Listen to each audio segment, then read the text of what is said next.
न धर्मनिष्ठोऽस्मि न चात्मवेदी न भक्तिमान् त्वच्चरणारविन्द अकिञ्चन्यः अन्यगतिशरणः தற்பாதமூலம் சரணம் பிரபத்தே. இந்த ஸ்லோகமானது ஸ்ரீ ஆளவந்தார் அருளிச் செய்த ஸ்ரீ ஸ்தோத்திரரத்னம் என்ற கிரந்தத்திலே காணப்படுவது. இந்த ஸ்லோகத்தை ஸ்ரீ ராமானுஜரின் பிரிவார்த்தையினாலே கிடாம்பியாச்சான் சுந்தரத்தோளுடையான அழகரம்பெருமானிடத்தே விண்ணப்பம் செய்து கொண்டிருந்தார். அப்பொழுது அழகன், ஆச்சானே, நான் எப்பொழுது ஸ்ரீ ராமானுஜனை பிறப்பித்தோமோ அப்பொழுதே அகிஞ்சனன் என்பவன் யாருமில்லை, அனன்யகதி என்பதும் எதுவுமில்லை என்று ஆச்சானை கடிந்து கொண்டானாம். அப்பேற்பட்ட திவ்யதேசமான அழகனெம்பெருமான் சுந்தரத்தோளுடையானுடைய திவ்யதேசம் நேற்றைக்கு திருவரங்கத்திலே வாசம் செய்ய முடியாமல் போன ஆழ்வான் நேராக சூதன்னு களவும் சூதும் செய்யாதே வேதமுன் விரித்தான் விரும்பிய கோயில் மாதுரு மயில்சேர் மாலிரும் சோலை போதவிழ் மலையே புகுவது பொருளே என்று ஆழ்வார் காட்டியபடி திருமாலிரும் சோழமலை புகுவதற்காக எத்தனித்தார், முடிவும் பண்ணினார். அப்போது முடிச்சோதியாய் உனது முகச்சோதி மலர்ந்ததுவோ, அடிச்சோதி நீ நின்ன தாமரையா அலர்ந்ததுவோ, படிச்சோதியாடையோடும் பல்கலனாய் நின் பைம்பொன் கடிச்சோதி கலந்ததுவோ திருமாலே கட்டுரையே என்று திருமாலிரும் சோழமலை எம்பெருமானுடைய நினைவு ஆழ்வானுக்கு தோன்றிற்று. போகும்போது வழியடைவிலும் ஆங்காங்கே தங்கியிருந்த போதிலும் தம்முடைய நெஞ்சாரல்களை மறக்க கருதியவராய் எம்பெருமானுடைய சொரூபரூப குணங்கள், திருமேனி அழகு, இதர ஐஸ்வர்யங்கள் எல்லாவற்றையும் சிந்தித்து அந்த அனுபவத்தின் பரிவாகத்தாலே ஸ்தவம் இயற்ற ஆரம்பித்தார். ஆழ்வான் அருளியது பஞ்சஸ்தவம் என்று சொல்லக்கூடிய 5 ஸ்தவங்கள். அதிலே முதலாவதாக தோன்றியது ஸ்ரீ வைகுண்டஸ்தவம். இந்த முக்கியமான ஸ்தவத்தில் சாஸ்திரார்த்தங்கள் பலவற்றை ஆழ்வான் அருளிச் செய்திருக்கிறார். இரண்டாவது ஸ்தவமானது அதிமானுஷஸ்தவம். இதில் அதிமானுஷ சீலவிருத்த வேஷைகி என்று தொடங்கி ஸ்லோகத்தை பாட ஆரம்பித்தார்.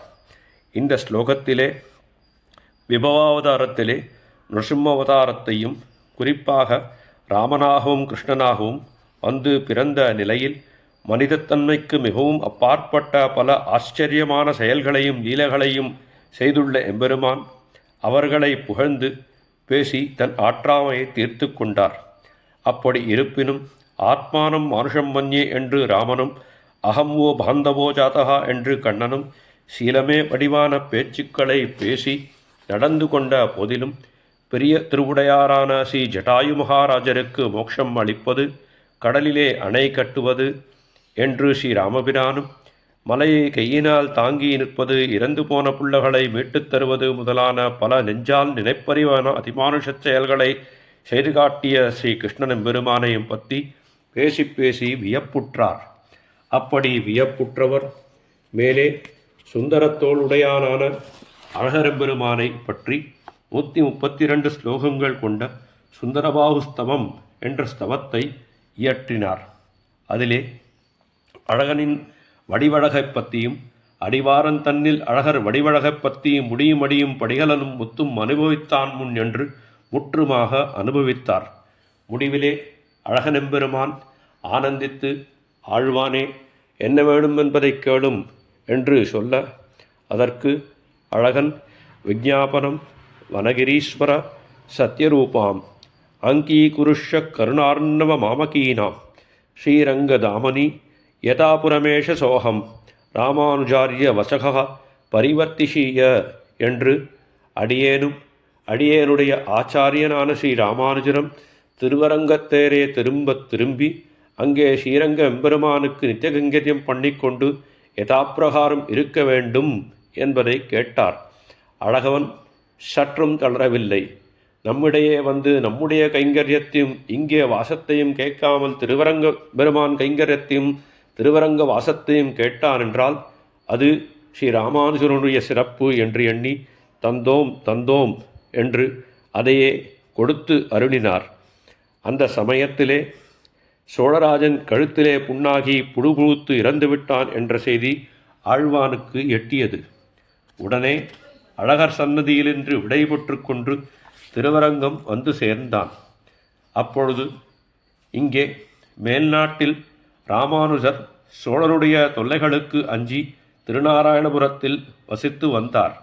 ஸ்ரீரங்கத்திலிருந்து வந்த ஒரு ஸ்ரீ வைஷ்ணவர் மூலம் சோழராஜன் மாண்டு போனான் என்றும் ஆழ்வானுக்கும் பெரிய நம்பிக்கும் நேர்ந்த ஆபத்தையும் கேள்விப்பட்டு மிகவும் மனம் நொந்தார். ஆழ்வானாவது உயிருடன் மீண்டுளாரே என்று மனதை தேற்றிக் கொண்டார். தம்மிடத்தில் கைங்கரியம் செய்து வந்த மாறுநில்லா மாருதிச் சிறியாண்டானை அழைத்து மிகவும் விரைவாக திருவரங்கம் சென்று ஆழ்வானை விசாரித்து அங்குள்ள நிலைமையை அறிந்து வாரும் என்று நியமித்தார்.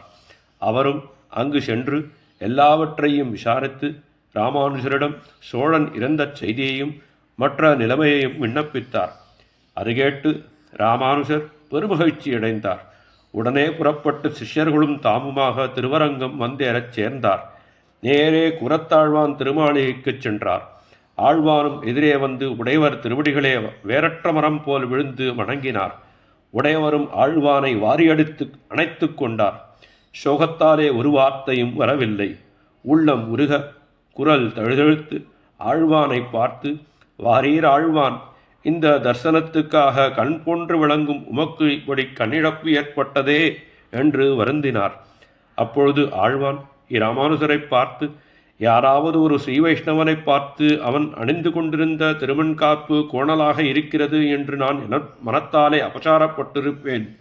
அதனால்தான் என் கண் போனது போலும் என்று கூறினார்.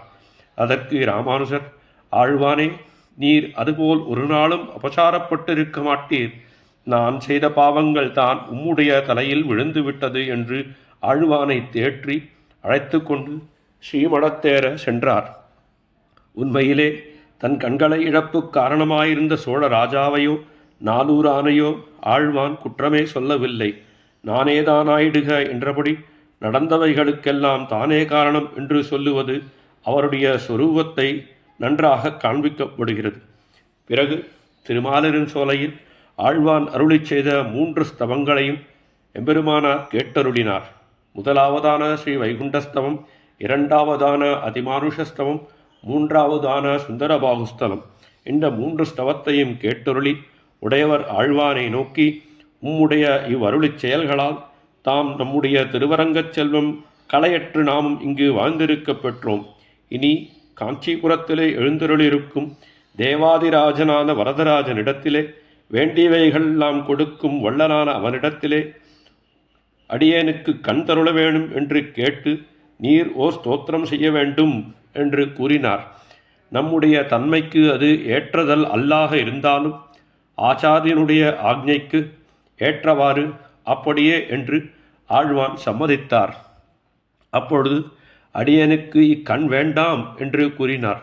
உடையவர், அப்படியல்ல, தேவராஜன் விஷயமாக ஒரு ஸ்தோத்திரம் பாடியே ஆக வேண்டும் என்றும் வற்புறுத்தி ஆழ்வானும் ஆச்சாரியனின் ஆணையை ஏற்று வரதராஜஸ்தவம் அருளி செய்யத் தொடங்கி அதிலே நீலமேக நிபமஞ்சன புஞ்சகா ஷியாம குந்தள மந்தசயம் ஸ்வாம் அப்ஜபாணிபதம் அம்புஜநேத்திரம் நேத்திரசாத்குரு கரீச சதாமே என்று ஸ்லோகத்தை அருளி செய்தார். அதில் எப்போதும் உன்னை சேவித்து கொண்டே மகிழ்ந்திருக்க ஞானக்கண் அடியேனுக்கு தந்தருள வேணும் என்று விண்ணப்பம் செய்தார். அன்று இரவே ஆழ்வானுக்கு தேவப்பெருமாள் கனவிலே காட்சி கொடுத்து, நீர் வேண்டியபடியே நாம் தந்தோம் என்று அருளி செய்தார். ஆழ்வானும் உடனே மகிழ்ந்து எழுந்து நித்திய கர்மானுஷ்டானங்களையெல்லாம் செய்துவிட்டு தொடங்கின வரதராஜஸ்தவத்தை பூர்த்தியாக பாடி முடித்தார். அதை உடையவரிடம் விண்ணப்பம் செய்யத் தொடங்கினார். அந்த நீலமேக நிபம் என்கிற ஸ்லோகத்தை வாசிக்க கேட்ட ராமானுஜர், வாரீர் ஆழ்வான், இந்த ஸ்லோகத்தை கேட்ட தேவப்பெருமாள் கண்டிப்பாக உமக்கு கண்ணை தராமல் இருக்க மாட்டான். எங்கே கண்ணை காட்டும் என்று சொன்னார். அப்பொழுது திருவாய்மொழியிலே இப்பொழுதே வந்திடா என்று இழையேன் நோக்குவனே என்ற பாசுரத்திற்கு ஈடாக கண்ணை காண்பித்தபோது அவருக்கு ஞானக்கண் கொடுத்திருந்தார். ஆழ்வானும் எம்பெருமானும் உடனே ஆழ்வானை எம்பெருமானார் நியமிக்க, நாம் இருவரும் காஞ்சிக்கு செல்வோம். தேவப்பெருமாள் முன்னேயே இந்த வரதராஜஸ்தவத்தை தேவரீர் அருள வேண்டும், தேவரீர் கண்ணை கேட்க வேண்டும் என்று சொன்னார். ஆழ்வானும் எம்பெருமானும் காஞ்சிபுரம் வந்து சேர்ந்தனர். உடையவரின் ஆணைப்படி ஆழ்வான் வரதராஜஸ்தவத்தை தேவப்பெருமாள் முன்னே விண்ணப்பம் செய்தார். ஸ்தவத்தை முடிக்கும் சமயத்தில் உடையவர் தேவப்பெருமாளை பிரதட்சிணம் செய்யச் சென்றிருந்தார். வரதராஜன் ஸ்தவத்தை கேட்டு மகிழ்ச்சி அடைந்தார். தேவப்பெருமாள் ஆழ்வானிடம் உம்முடைய விருப்பத்தை வேண்டிக் கொள்ளும் என்று கூறினார். ஆழ்வான் உடையவர் விரும்பியபடி கண் வேண்டும் என்று கேட்கவில்லை. மாறாக நான் பெறப்போகும் பேத்தை நாலூரானும் பெற வேண்டும் என்று வேண்டிக் கொண்டார். அப்பொழுது எம்பெருமானார் சம்பந்தம் பெற்ற அனைவரும் மோட்சம் நிச்சயம் என்கிற திட நம்பிக்கையாலே நான் பெறப்போகும் என்று ஆழ்வான் கூறியிருக்கிறார் மோட்சத்தை. வரதராஜனும் அவ்வாறே தந்து அருளினார். சோழராஜாவிற்கு ராமானுசரிடம் கையெழுத்து வாங்கும்படி சொல்லிக் கொடுத்ததே இந்த நாலூரான் தான். அதனால்தான் ஆழ்வானுக்கு கண் போனது. பெரிய நம்பியை நாம் இழந்தோம். எம்பெருமானாரும் திருவரங்கத்தை விட்டு பிரிய நேரிட்டது.